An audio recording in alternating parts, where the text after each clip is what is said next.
million were taken in 2020. That is more than the airports and the ferries combined.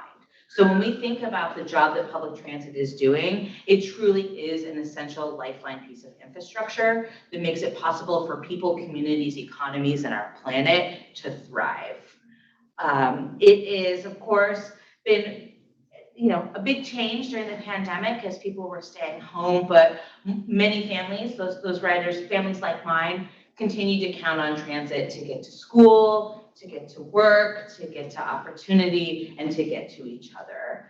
As we are creating a new normal in how people move around our region and move around our state, we know that we need to be thinking creatively and flexibly about how we continue to make sure that public transit is an irresistibly good option for people. This is extremely important for our planet, for our economy, and for our social well-being. So I am just thrilled to turn it over to Kirk Hovencutter, who's going to introduce you to our incredible panelists of people who are working to make sure that there are budgets and policies in place and that there are workplaces that make sure that a primary trip that people take, which is their commute, continues to be one where public transit and active transportation is, as we say at TCC, an irresistibly good option. So I'll turn it over to Kirk.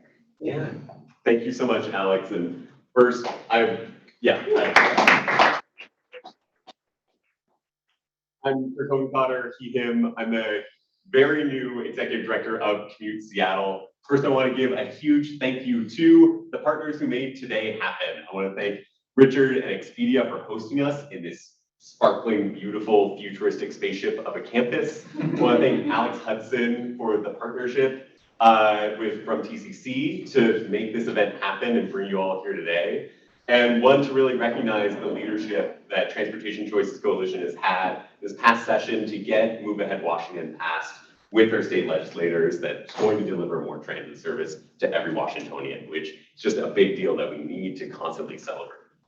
So today, I'm thrilled to have an incredible panel talk about one of my favorite topics, commute trip reduction law, which is a linchpin to what's made and built the success of our transportation system, our transit system here in Washington State.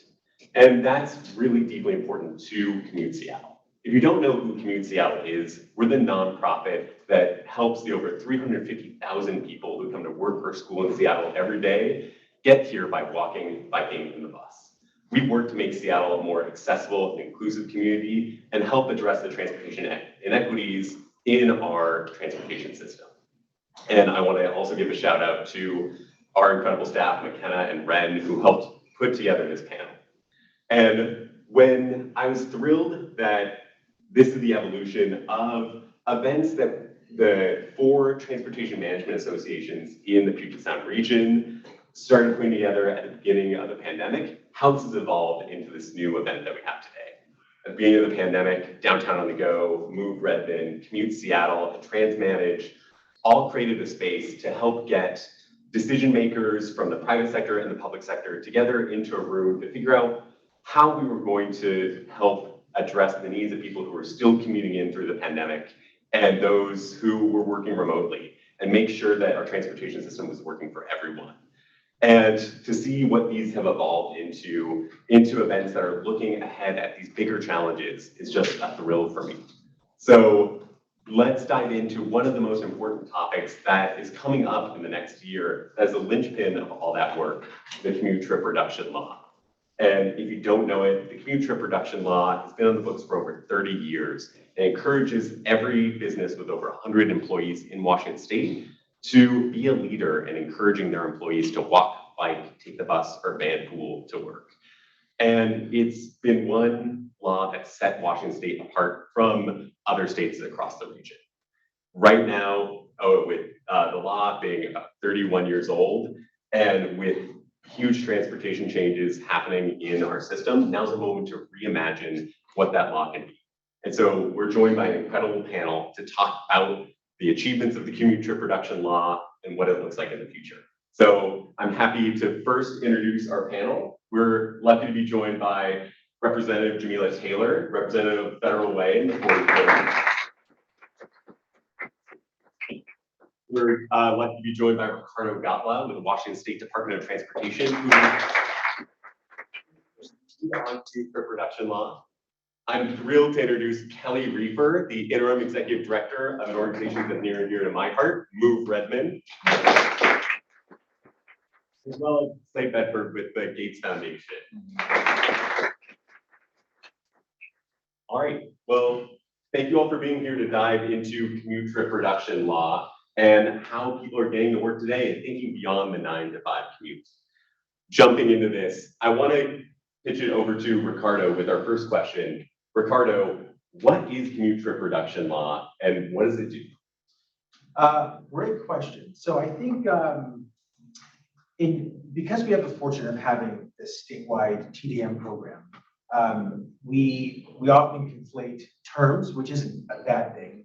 But I think it's okay to I think of CTR as one of our transportation management tools in our TDM toolbox. It just happens to be the best and most well-known and well-branded tool, probably certainly in Washington, but probably across the country. So when we think about CTR, I think it's important not to confine ourselves to the CTR law. Think about TDR as synonymous with transportation demand management, the opportunity to not only capture that trip market that the CTR program does very well, which are those 6 to 9 a.m. peak period trips to large work sites, and a large work site being defined as having 100 workforce. So, you know, that's where we are advocating for change. My role with the state DOT and the Public Transportation Division, I support people like Heidi Spike, who's with us today in the front row. Nobody that Heidi do this. First time I've seen Heidi in person, though I've been working with her for over 2 years. Strange times it is. So, and what we're working on doing is trying to expand beyond that, the narrow definition of the commute being the 6 to 9 a.m. trip to a large work site, only in affected areas too. So there are 9 counties at CTR that are CTR affected. And I'm going to read them off my list here because I always forget one, and that's just not fair. Clark County, King County, Kitsap, Pierce, Sonoma, Spokane, Thurston, Whatcom, and Yakima. And it's only those the densest urban areas within those counties that have a certain level of congestion on highways that are affected. So not all of Yakima County is affected, or Spokane County. It's the cities within those counties.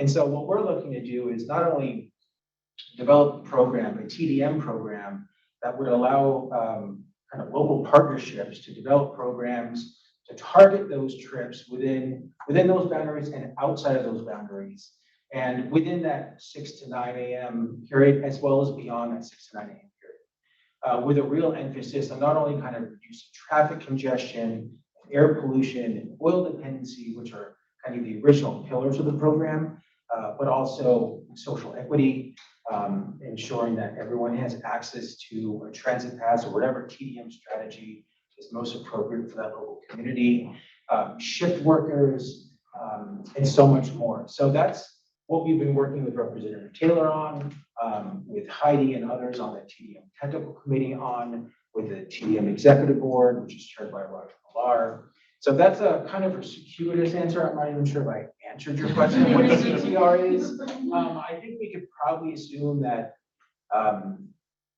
most of the people with us virtually and in person know what the foundational program is. Established in 1991, largely in response to the Exxon Valdez oil spill off the coast of Alaska, which spilled, I don't know, 13 million gallons of petrol into our waters, as well as new clean air standards from the Clean Air Act. And in response, in 1991, the legislature created the Commute Reduction Program, and it was updated in 2006 with the Efficiency Act, really focusing on the state's most urban congestion areas. And it's been on the books since 2006, largely unchanged. The intent is to keep it largely unchanged because people like it. We did a We are just concluded the TDM Technical Committee, which is on the books known as the CTR Board, and WatchDoc conducted hours and hours of outreach and engagement, all virtually, with stakeholders from across the state, different sectors, folks who are CTR implementers or non-implementers. Most of them said the foundational program, it's a great program. You know, it is the envy of states across the country, and it is being used as a model for national policy that the Association for Commuter Transportation is trying to advance in Washington, D.C. But there was concern that there was a desire to do more. And so why mess with a good thing? If it's not broken, don't fix it. But what we've recommended is developing kind of a complementary program, an additive program called, what we're calling now is the Mobility Partnerships Grant, $25 million grant that will go to the legislature in 2023. And it would be a competitive grant, partnership-based, eligible for rural and urban entities, really with a focus on equity and filling the gap between TDM and human services. So kind of, again, carrying our tradition of innovation and forward thinking, it would fill gaps that exist within state and federal grants, and also provide, I think this is the coolest thing about the idea, is that it would provide technical assistance and support to those small entities that simply don't have the know-how, the capacity, the resources to apply for existing grants.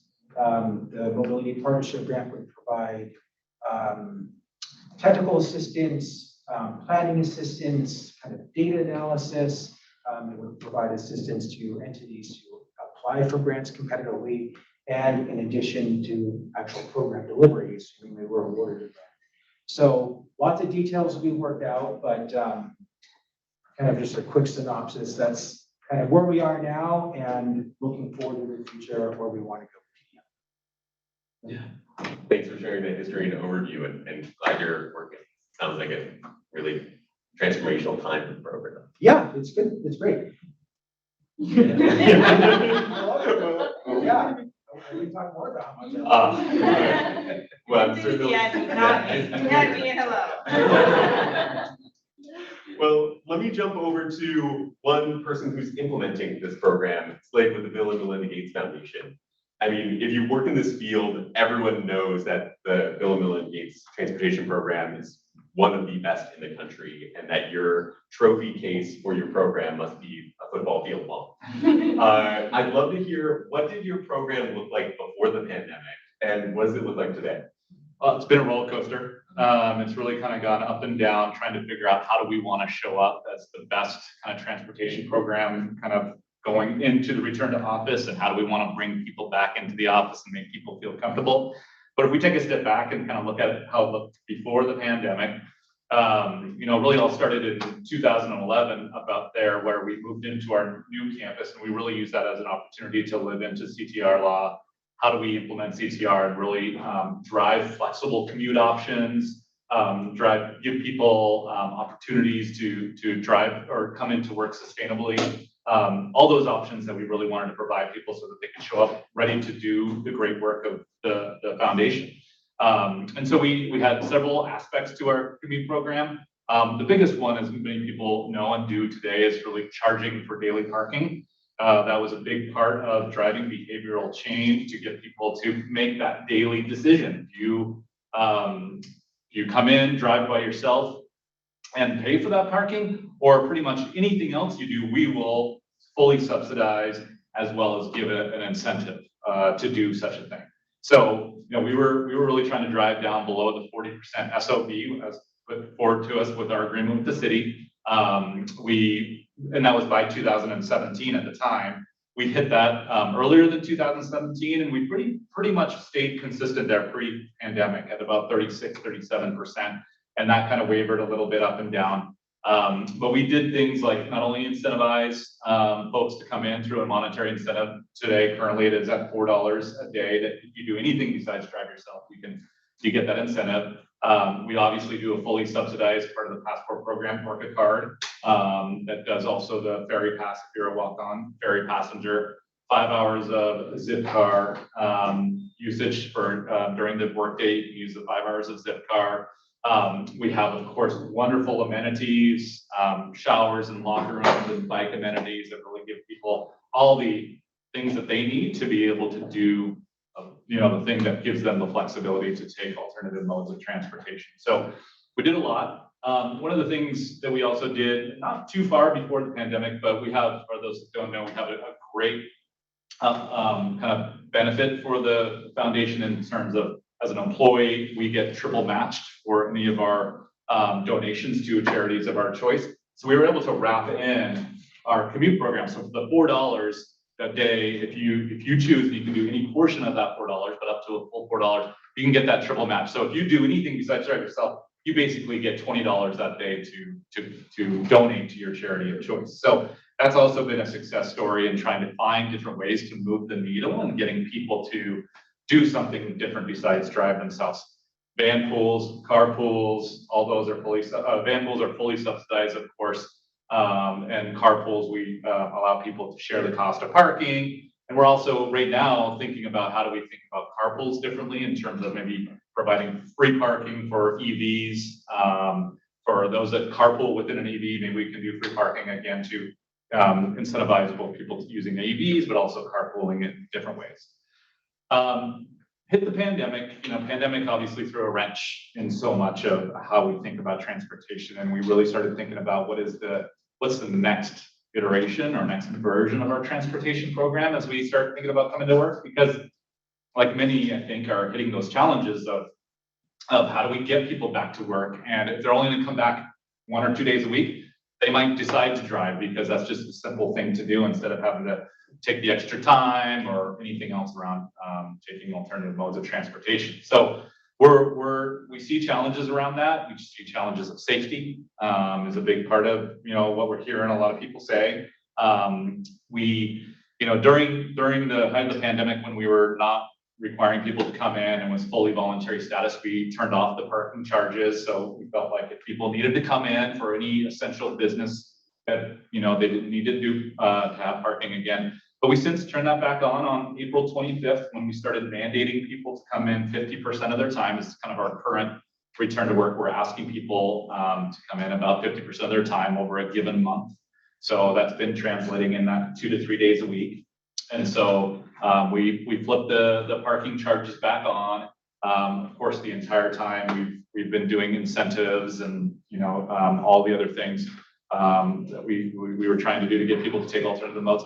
So now it really becomes about what is that next iteration. People are continuing to say, we don't want to pay for parking, but I'm not willing to do that. So I'm really now taking the next step of living into a new commitment we have at the foundation, which is to be carbon neutral by 2030. And I'm using that as kind of the leverage and the talking points of like, hey, we need everybody's help. Everybody's daily behaviors are going to make the change that we need to get to that 2030. And if we've made that commitment to our executive leadership team around that, I need everybody to participate. I need everybody to be part of that. So I'm starting to use that as a lever to get people to change their behaviors and to think differently about commute, thinking about EV differently, getting people onto their bikes and using electric EV bikes as well. So all those things to try to think through how do I get people to change those daily behaviors beyond that 30 to 40% that we've seen over time. So it's an ongoing challenge. I'm excited about this panel and learning from everybody here to see what other ideas we can be doing to kind of live into CTR and have a good TEM program going forward. Yeah. No, with 62% of greenhouse gas emissions in the city, coming from people driving alone in cars, that's huge. And the commitment and the match on that daily rate to a foundation, that is so inspiring. I would be remiss if there were any Gates Foundation employees looking in today. You should support your favorite transportation nonprofit. Let me move over, speaking of transportation nonprofits, let me move over to Kelly Reaper with Move Redmond. Kelly, in Redmond, we saw that throughout the pandemic, the people who were still riding on our buses, still commuting into work every day, were the people who were making our cities run, making our healthcare system run. CTR law, commute trip reduction law has typically been focused on those 9 to 5 commuters who arrive between 6 a.m. and 9 a.m. One, can you speak to what do those two people who are commuting in every day to places like to Redmond, what do they need beyond those office workers who are still commuting in major cities? Great. I'm going to take us on a little journey to answer that question. We're going to go into the past. I am apologizing for this, but I'm going to ask you all to remember what it was like in the late summer and fall of 2020. Sorry, it brings up a little trauma for anybody, but just thinking about that time, that moment, the buses were saying essential trips only. There were fewer places that were really open, but there were a lot of folks who were still needing to show up and still needing to come into work. And that was also around the time that Move Redmond started collecting commuter stories. We launched our Commute Our Story in fall of 2020, and that was a program where it's still going. You can still send us your commute stories, and we'll send you a $25 Orca card and thanks for it. But those commuter stories are really important, and I'm actually going to start my talk with reading one of the commuter stories from someone who's commuting during that time period. So Neha writes, I commute frequently to Redmond from downtown Seattle. I love taking public transport. It is clean, timely, and not too crowded.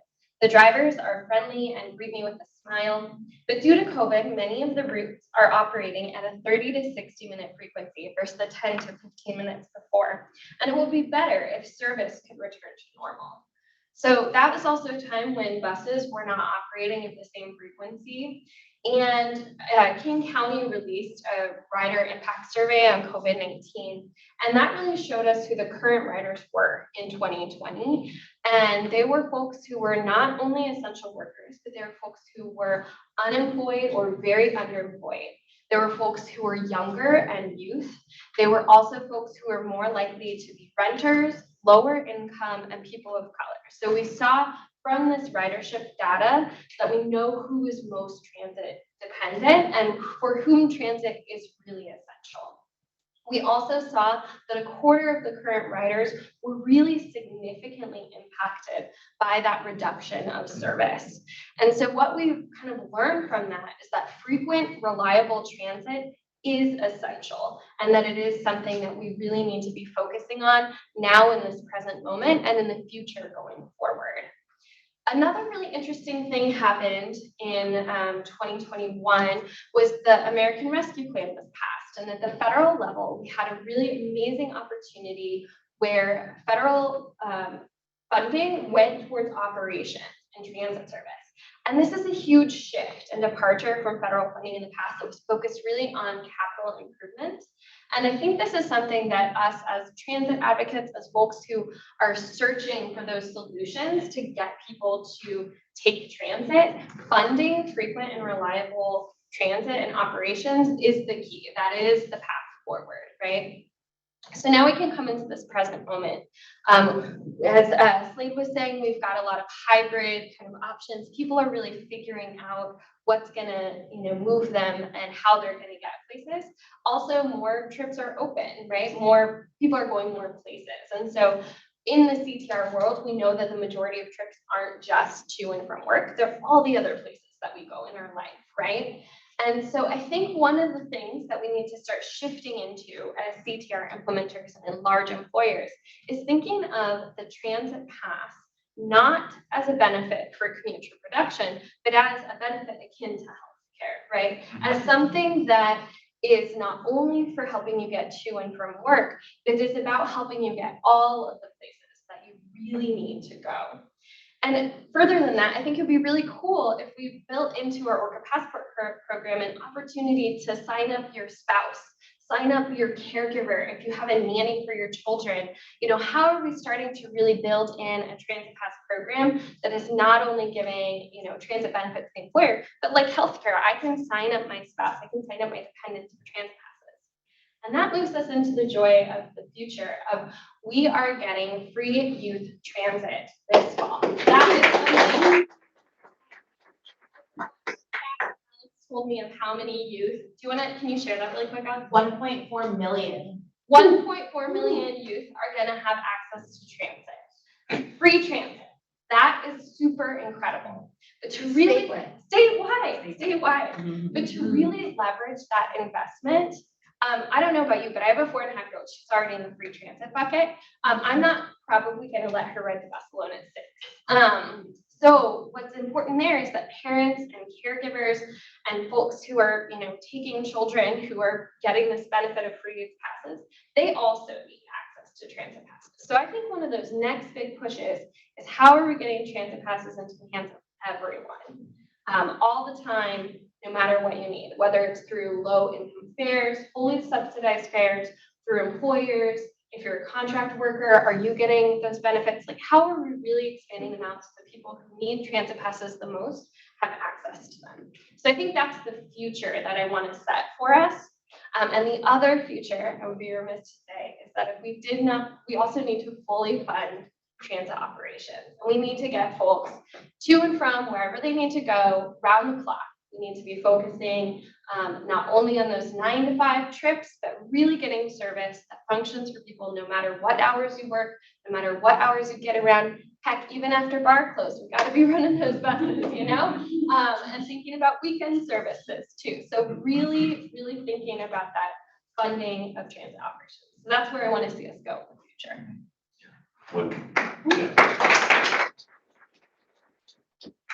Sharing that story, and as you're talking about week round transit service, we're starting to see that ridership on our weekends has come back more than it has on the weekday. And these are these important lessons to learn how people are traveling now and how we need to get the bus service allocated to the right people at the right time. Let me turn over to, speaking of commutes and traveling, to Representative Taylor. You represent a district where some people have some of the longest commutes in the Puget Sound region. What does commute trip reduction law mean to your constituents, and what do you hear from them?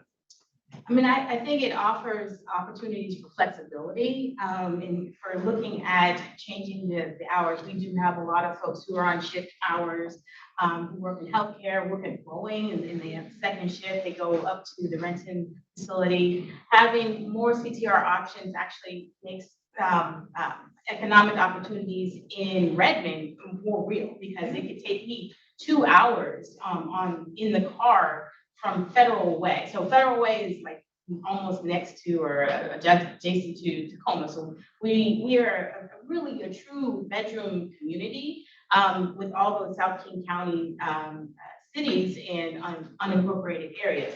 So for me, it's like having more options. I cannot wait until light rail arrives into Federal Way, because then I have more options for entertainment where I'm just like not as burdened in terms of trying to figure out how do I get to Mineral Royal Hall, for example.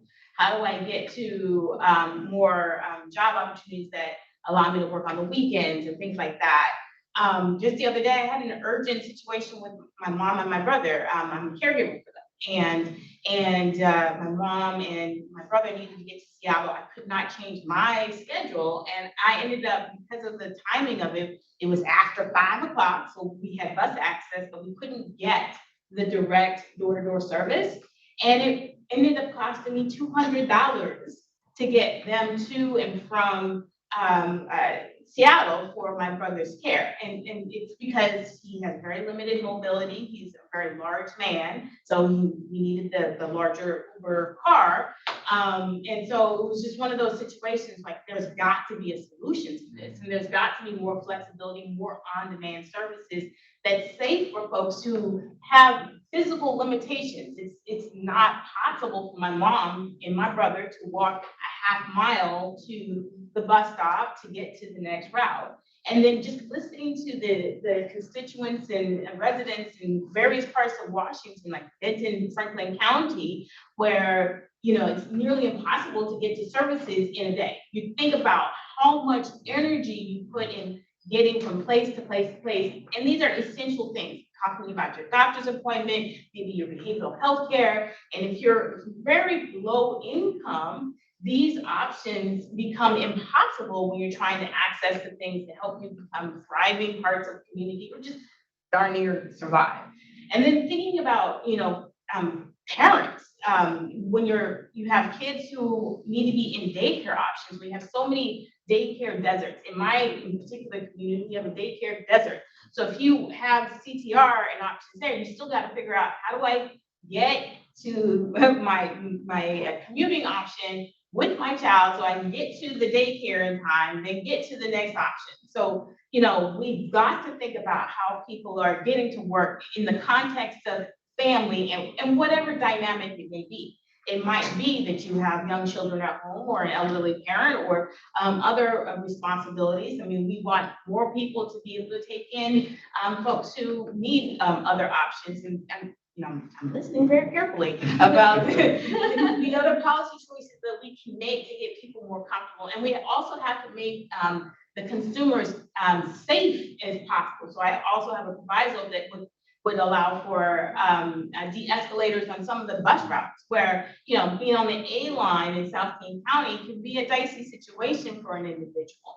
So how do we make sure that the bus driver is safe, that the other riders are safe, and that we have as many options as possible? But when there are consequences to, someone doing something on the bus that is illegal or bad behavior for rights policy of the transit system, how do we de-escalate that situation by having someone who can get them into outreach services, get them, other than law enforcement? We have better uses of law enforcement than to hop on a bus to try to find somebody who really needs mental health care, behavioral health care.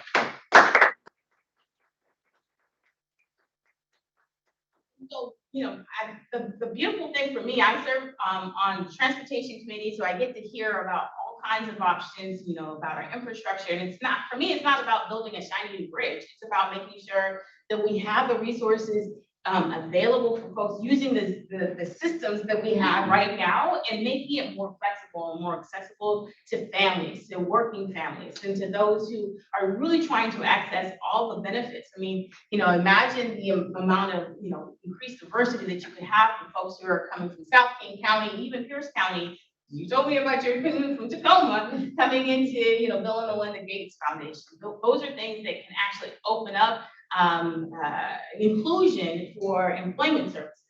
Also, we have this beautiful campus in Federal Way called Weyerhaeuser Campus. So a lot of that Weyerhaeuser moved up to Seattle, and so that leaves this building that has three potentially a space for folks to work, and there's like 3,000 people who can work at that building. And so thinking about how that building can be utilized in a new way with multiple organizations. So how can we have business centers that don't have 100 employees at one employer? So, Expedia has one employer, but how do we have places like Weyerhaeuser that are business complex where they can pool as employers to be a part of CTR?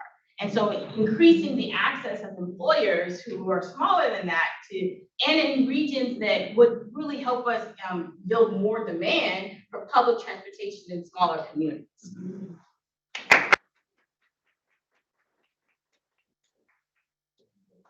Thank you for that. That resonates so much. And one, I want to thank you, Rep. Taylor, for being a champion for commute trip reduction law and programs that make getting to work, make our workplaces more accessible and inclusive. You work on the van pool law to be able to make it easier to form a van pool, opens up this incredible program in Washington State, just so many more businesses as well as community groups as well to create a van pool and reduce costs when gas prices are so high right now.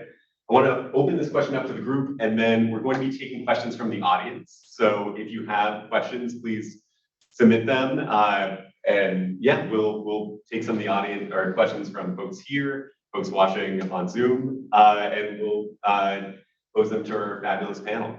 But one, I want to open up, the Puget Sound Regional Council has shown in data that if you have a higher income, you're more likely to be offered a transit pass by your employer than if you make less.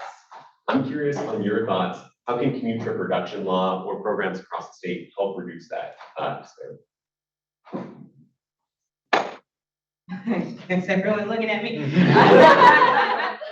I mean, I think we need statewide policy that incentivize more employers who are smaller to be a part of the program. I think there's, this concern that we can't afford it, but we can afford what our values are. And I think if we are increasing the opportunities, I think employers will be able to attract more employees in particular regions. And I think it's just a benefit. I mean, I wasn't in a community growing up that is well resourced in terms of transportation, public transportation. And so I don't have that muscle memory, but I'm so glad that our children do, and that I'm trying to find solutions for my family, given that we're at a different point in our life where, public access and the options are there. And for me, wanting to,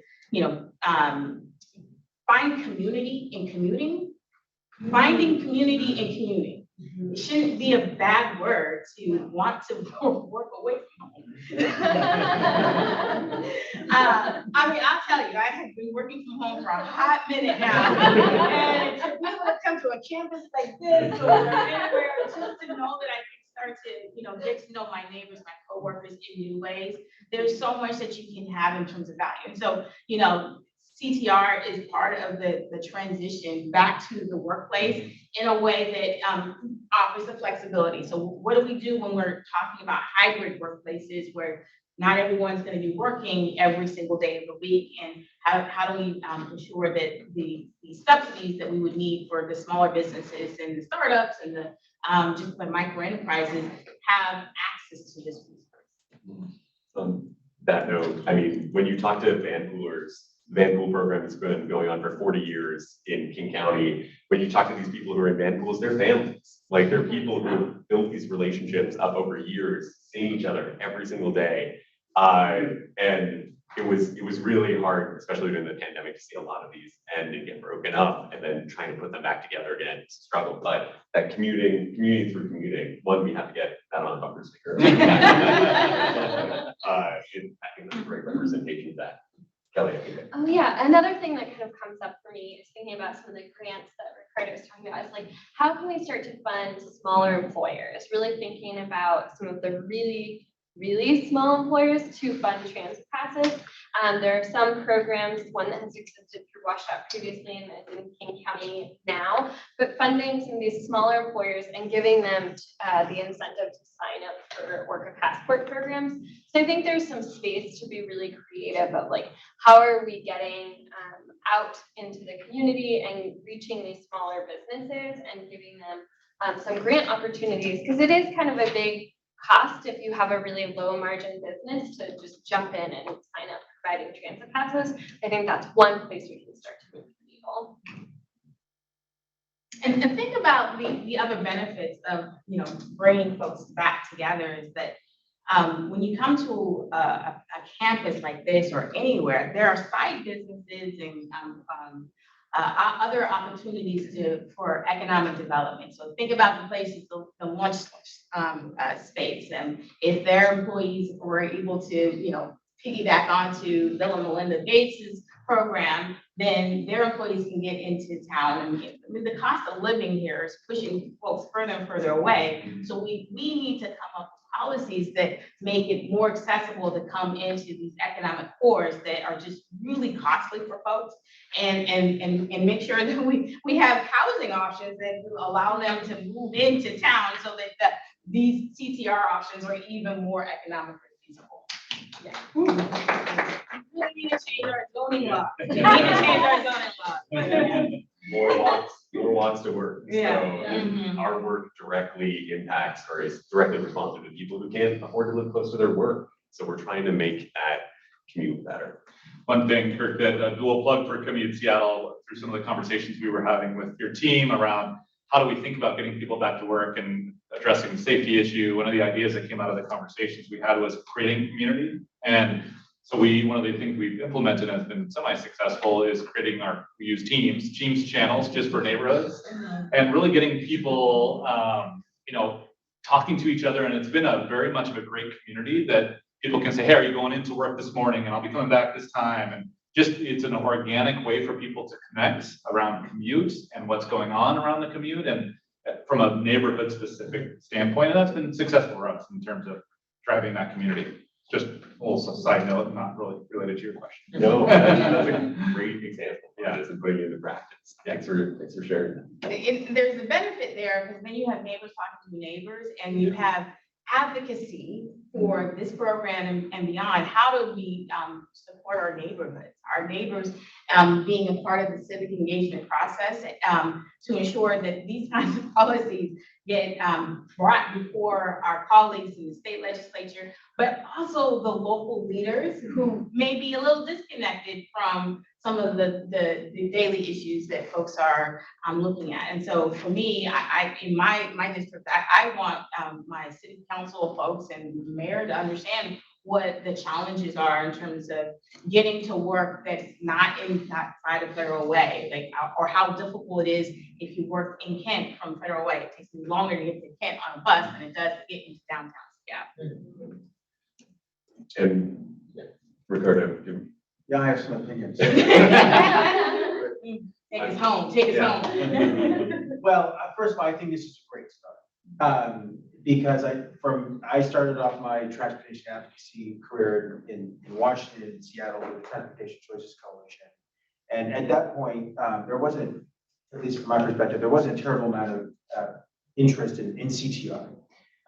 And now there is, and I think that the movement is growing stronger, that there's so much more, there's so much potential, not in the CTR program itself, but in kind of what it represents. And that's partnerships, that's providing access to opportunity for folks who are outside of that kind of white collar trip market, right? We're talking about 4% of trips that the CTR program captures.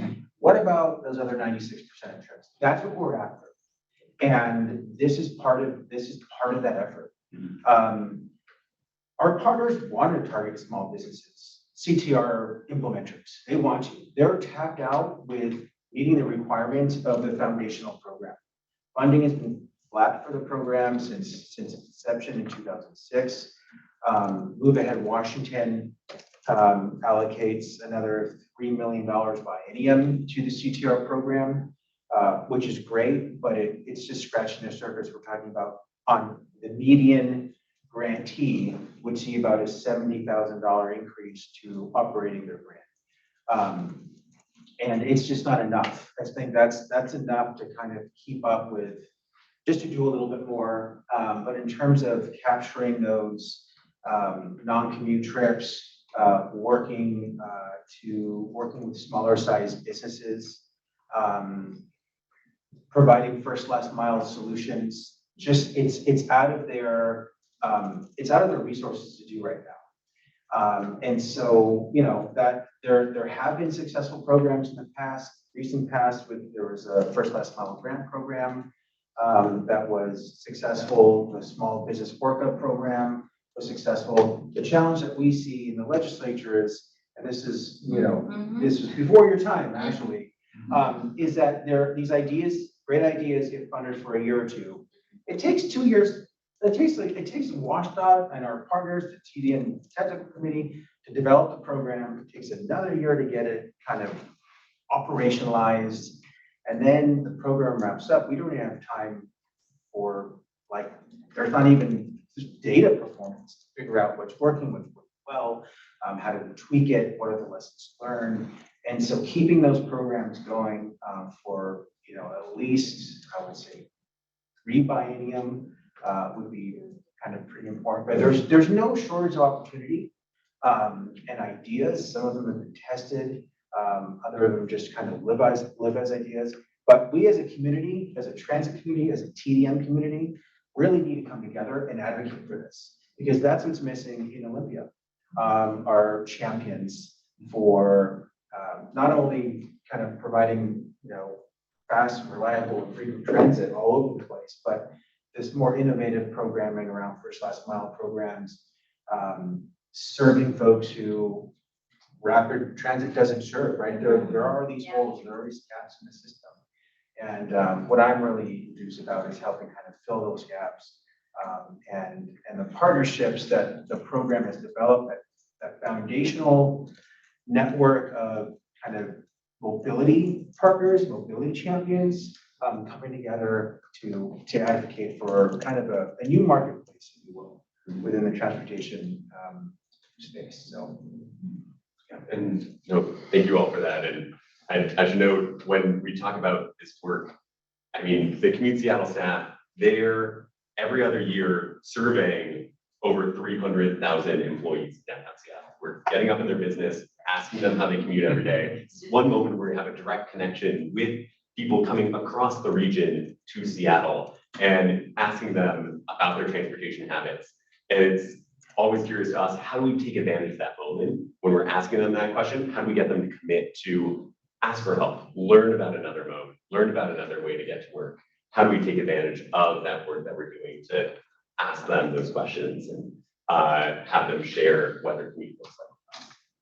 So let me open it up to this incredible room of transportation experts for questions, and then we've got some questions coming in from the Zoom. But here, let me open it up to the audience. Feel free to raise your hand with a question for the panel. Yeah. And name and organization. Sure, Tim Punk with Monument Advocacy. Really curious to hear about, I mean, the survey was particularly interesting to me in the sense of, I'm curious to hear about what you're seeing in terms of commuting patterns right now. I mean, you talked about your own organization of kind of 50% of time coming in. One, what are you seeing in terms of people starting to come back? Two, how does that affect commuters in terms of, because there are fewer, but it's growing. And three, how are you kind of plugging into kind of this concept of, not only when commuters come back, it's commuting is helpful to commuters and the workers who are going to their offices, but it's also helpful to the businesses that surround some of these businesses. And how are you kind of advocating on that point? I'll open it up to anybody. Yeah, well, I can start just by kind of some of the numbers. I mean, so we started on April 25th. We started with 50% return to work, but we also offered people some time-bound exceptions. Parents with kids that can't be vaccinated, some other, if you have care for people that are immune compromised. So there's definitely some exceptions. And so a lot of people took advantage of those exceptions. But if you look at it as a whole, on the Monday, or really the Tuesday, Wednesday, Thursday timeframe, we're seeing in that 25 to 30% of our full-time employees coming back into the office on any given day. So they're not really living into the 50%, we're not tracking. Really, a lot of it comes down to is the manager kind of really putting some parameters around that. How do they want to create culture for their teams? So we're not seeing people live into what we're asking them to do. The resounding word out there is flexibility. People want the flexibility. We're seeing people from a commute perspective, safety is a big issue. So they want to come in when it's light out, if they're going to ride their bike. So they're coming in at the 10 o'clock in the morning and leaving, before it gets dark, at least when it was in the winter time. They were doing that when we have volunteer only. So it's changing. I am seeing people carpool more. I think they're trying to find community around that. Buses, we're not seeing the uptick back up to where we were. Again, I think safety is a big issue around that, but it's getting better. I'm seeing downtown getting better and offering suggestions or solutions around that. So it's a slow ramp up, and I think the summer is going to be slow. I don't think we're going to see any real significant back to normal, if you will, until the fall time to see what actually happens. So that's kind of what we're seeing from a numbers perspective. Yeah, and at Move Redmond, we're not doing our surveying until the fall, so we haven't started that process. So I think we'll be interested to see what we hear from our members. And the data that we're seeing in Seattle is Metro is back up to 50% of the ridership of pre-pandemic numbers. And but when you compare that to some of our peer cities like Vancouver, British Columbia, they're up to 70%. So it's really figuring out what's leaving that 20% gap. And that's something that we're really focused on in partnership in a survey that we're doing with the Mobility Innovation Center and Challenge Seattle at the University of Washington to really dive into what those behaviors look like and what is driving some of those differences. So yeah, and we have 2 questions on the chat. But yes, name and organization. Sure, I'm Jill Jackson, I'm also with Monument Advocacy. How do you mentioned safety, you mentioned the idea of de-escalation population, people on buses, that might be helpful. But what do you need from lawmakers and agencies I mean, right now, a lot of lawmakers disagree about whether it's safe or unsafe. And so what do you need from them, both like in terms of actual, resources, but even also on messaging so that, people will believe that it's safe to commute? You're right, it's all about perception. Whether it is or isn't really the question. It's about perception and what people see in the news, and if there's a shooting downtown, they're like, you're basically forcing me to stay home, or because you're not giving me the options that I feel safe. So it is really about perception. So I think what we really need is the stories of why it is safe, and the communication packages that helps us bring out to the employees that show the perception that it is safe, and what the city is doing to make change.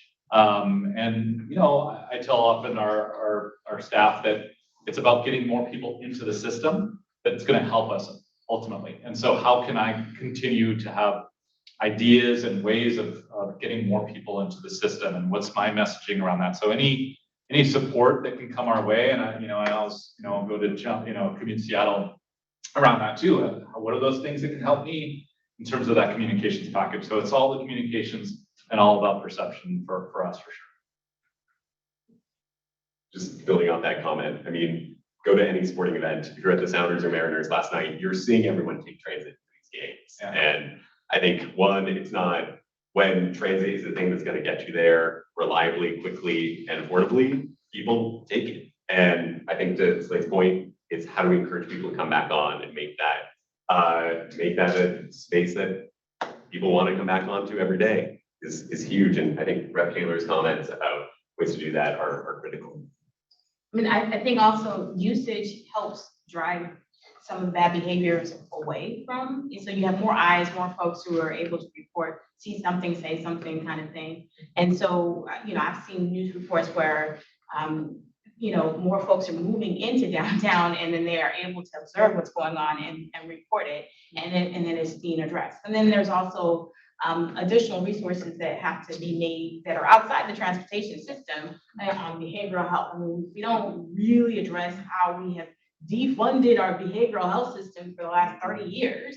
When people leave a system, a downtown, and the only folks who are left who are hard to engage sometimes, then the transition back is going to be very, very difficult. So I think we have to look really differently on how we get folks into services that need to use transportation safely, and then also making sure that the consumer has the confidence to use all options that are available to them. And then once we get that going, it's a both and. We have to do all things in as part of this policy making. We can't just say, if we fix the buses, they will come. It doesn't work that way. I mean, that's key as well. I mean, one, you want the bus to come, and when we want to win bus operators back to these jobs and make sure that the bus arrives, those are other priorities for us to make sure that happens. So one, CTR is a state law. Transportation Choice Coalition is the statewide advocate for transit. So I want to go to a question that we got submitted that's focused on areas outside of Seattle, outside the Puget Sound, really looking at one, when we think about this program outside of some of our largest metropolitan areas, what does commuter production look like for them, and how can it change to better address some of those needs? Asking me? Let me, as our statewide representative. Sure. On the panel. So there are, of course, there are CTR programs outside the Puget Sound region in fact, in urban areas. I mean, in Yakima, city of Yakima, in Spokane, but they have those work sites have there's a much smaller footprint, obviously, than there is in the Puget Sound region. And even within Puget Sound, I mean, there was rural areas of Monroe, it's not CTR effective, right? So and there are plenty of people from Monroe who are commuting into Seattle. So there is a need both within kind of the urbanized areas as well as the less urbanized areas and more suburban or rural areas. I think one of the successful features of the program is it is decentralized, right? So WashDOT administers, we provide technical support, but in terms of how the program's operated on the ground, it's really left up to the local jurisdiction, the local MPO, the county, the transit agency, whatever entity is running the program for that area. You look at so the messaging might change. The tools might change. Vanpool might be, more popular in a region than a transit pass would be. By and large, the strategies are pretty consistent across the board within the CTR affected areas. It's when we start kind of expanding beyond those 4% of affected trips where and filling those gaps, really where that's part of the idea of creating the mobility partnerships is that you've got the local expertise, you've got the know-how, you've got the resources on the ground on a local level to do the kind of TDM programming that will be successful in the region. Keep the state out of it. We provide funding, we provide kind of the structure, but in terms of developing the solution, identifying the problem, identifying the solution, that's really up to the local areas, and that's where the real power and authority and legitimacy come from. And so that's the role that we play as a state DOT. But lots of opportunities for a lot of customization throughout Washington.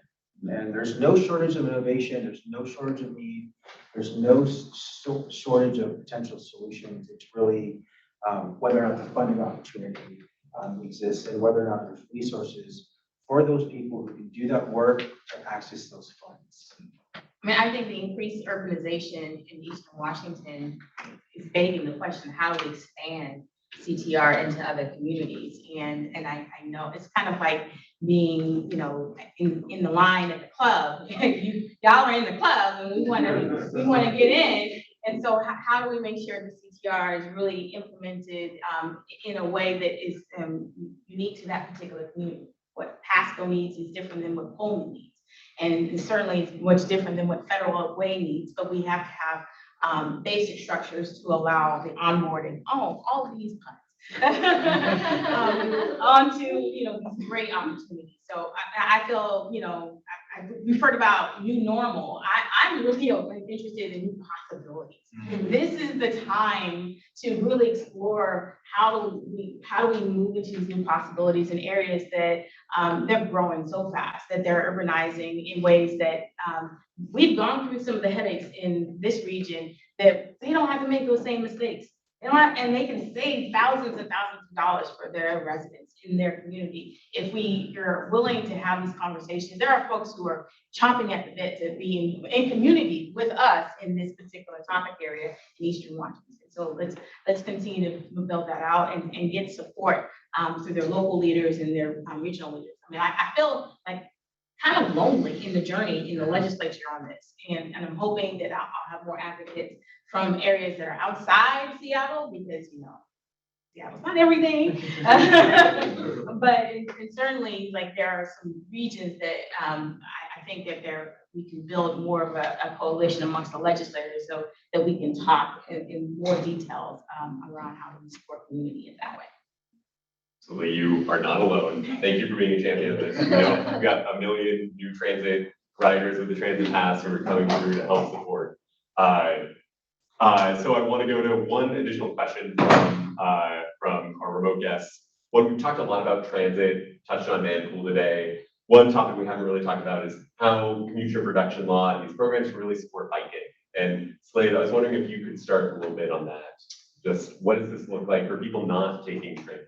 Yeah, biking, especially as we kind of were in the middle of the pandemic and we were thinking about kind of the next generation, we were like, oh, people want to be outside. They want to be feeling like they're not going to get sick. So biking is that way we can really drive that. So we're trying to do a lot around getting people to think differently. We actually just had our Green Commute Day last week on campus where we did a little day that was all about all commute, because we even though we had the citywide commute day a few weeks ago, we're like, that's on a Friday, people aren't gonna be here anyway, so how do we do something internally? And we gave everybody, Bombas bike socks and got, excited about biking. We're putting more infrastructure for electric bikes down in our basement to get people to charge. We're actually changing how the ingress and egress out of our building, so it's, people aren't trying to take their bikes down into the loading dock. And so we're really thinking about giving people better access for biking, and really give, more opportunities. Trying to think through how can we partner with like a Rad Power Bike to get more discounts for people to think about biking, and other organizations, other bike manufacturers to get people access. So for us, it's more about access. It's giving people the community that people can pair up with. I live in West Seattle now. Like, if you want to know how to get my route is from West Seattle, like I'll take you for the first couple times. And so trying to build community around that too. So really trying to drive better ideas and thoughts around biking. But safety is always the issue. People feel uncomfortable sometimes, especially the downtown. And so trying to work, part of Challenge Seattle too, working with them on how we can be advocates for better, safe biking through the downtown corridor is also another big thing for us as well these days. I obviously have a lot of thoughts on this currently news. So I'm a really big fan of electric bikes as part of this opportunity to create more access and inclusion to biking as a whole. It's no secret we live in a hilly place, and I'm a parent. I put my child on my bike and I'm able to bike to childcare and then hop on a bus and actually get to Redmond. So you're starting to see this opportunity for flexibility of multimodal commutes. I think there's a lot of space there to think about. Maybe you're not biking the entirety of your commute, it's maybe split up in different ways. I love to hear that there's e-bike charging at workplaces. I think that's definitely going to be something that workplaces can do, having safe and secure bike parking that doesn't involve lifting your bike up, right? So my e-bike is like 75 pounds. I cannot put it up. So thinking about the storage spaces that you have, are they secure enough for an electric cargo bike? Are they accessible and able to get to? And the other biggest piece, bigger than bike parking, although bike parking is really important, is safe streets and really building out protected bike lane networks that create either access to transit so people can really bridge that first mile, last mile connection, or can bike the whole way and be in a safe, protected area. In Redmond, we have incredible trail networks. The trails are great.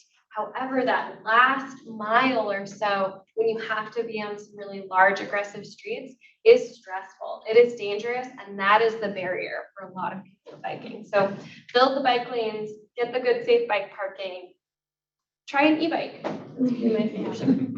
Let me add one other thing that's important for someone. I am a person who had weight loss surgery, and so I was 140 pounds heavier than I am now, and accessing, physically challenging things was a difficult venture. But then the mentality of being in a community where like the stares, the looks, how do we change the mentality when someone who is differently sized, obese, larger, wanting to use these other options, more three-wheel bikes and things like that, that would feel more safe for individuals like myself, who are on the heavier spectrum, who want to explore those options and get outside and be more physically active, but also be welcomed into the community, because the sizeism and the size, all those issues, they exist as to one of the most significant reasons why someone like me may not want to even access the biking options. And so this community needs to step it up to make it more inclusive for folks who are on their beginning of their, weight loss journey, or just being physically active, because that sizeism does impact a whole swath of people wanting to even get outside and bike. I think that's a brilliant point. And at its core, I think commute trip reduction law is about access to opportunity and creating a more accessible society as a whole. I think thank you for saying that and amplifying that. Before we close, I want to open it to one last question from the audience. Does anyone have one last question for our panel? Alex? There's always one. Commute trip reduction laws are incredible and they provide a variety of options, and the private sector's subsidies and incentives are all part of that. But in listening, it couldn't help but be struck by part of what all of this is trying to solve is fare box as a barrier. And so how do we get fare, bus fare, transit fare into people's hands? And if we are moving more and more towards a world in which the conversation about where is the point of fare paid and is the individual place where that should happen, I wonder about what the future of commute trip reduction looks like in a world where fare is prepaid and not something the individual riders have to do. I'd argue with you. Alex, I think it's about access, but it's also about opportunity. And so I think there's many folks who don't even have access to a bus, right? So when you think about active transportation, obviously a huge proponent of active transportation. But the question around like making biking easier, that doesn't work for everyone. I think about people who are dependent on paratransit. How do we have what are the programs? What's the funding structure? What's the statute? What's the regulatory framework that would allow someone who can't ride a bike, who can't walk, to get from their house to transit?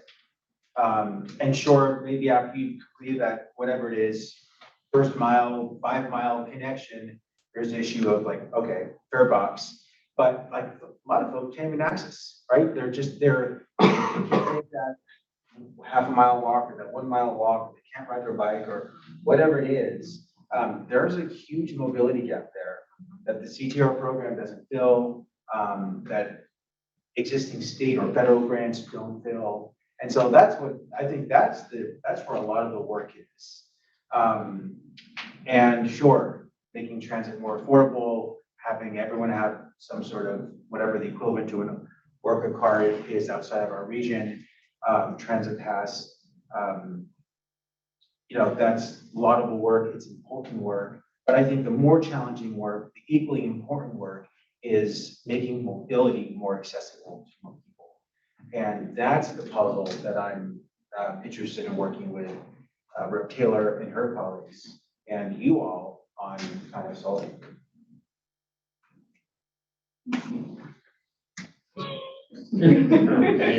Anyone else want to wrap up? On that note, I want to thank everyone for attending. Man. Put a lot weight on my shoulders now.